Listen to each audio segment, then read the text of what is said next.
ভাই দেখেন এই যে যারা মারা গেছে বাসের মধ্যে, এই যে দেখেন একটা বাচ্চা জুতা পরে রয়েছে, এই যে একটা বোনের বুকটার মাথার হিজাব পরে রয়েছে ভাই, এগুলির মধ্যে কেন শরীরের গন্ধ আইতাছে। আপনাদেরকে বলবো ওদের জন্য একটু দোয়া করবেন, ওদেরকে আমরা বাঁচাইতে পারলাম না। এই যে দেখেন একটা বাথরুম বাচ্চা জুতা, তো কত কিছু যেন পরে রয়েছে বাসের ভিতরে। এই যে দেখেন এই যে গ্রাম থেকে দুধের বোতল নিচ্ছিল, এটা এনে পরে রয়েছে। তো আপনাদেরকে এই যে দেখেন আরেক ভাই জুতা পরে রয়েছে ভাই, এই সেই বাস যে বাসে কিনা এতগুলি মানুষের প্রাণ নিয়ে নিছে। এই যে দেখেন এই যে সিট গুলি ভিজে কি একটা অবস্থা।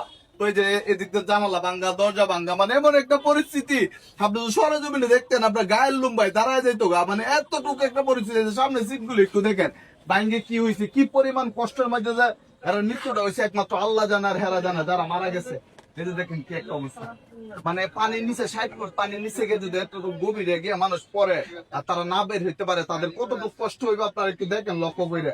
তো সবাই ওদের জন্য দোয়া করবেন, আল্লাহ যাতে এরকম ঘটনা আর বাংলাদেশে কোথায় না ঘটায়, এভাবে যাতে কারো মৃত্যু না হয়। এটাই আপনাদের সবাই বাংলাদেশের যারা কামেলদার ব্যক্তি আছে তারা একটু আল্লাহর কাছে চাইবেন যাতে এমন ঘটনা না ঘটে।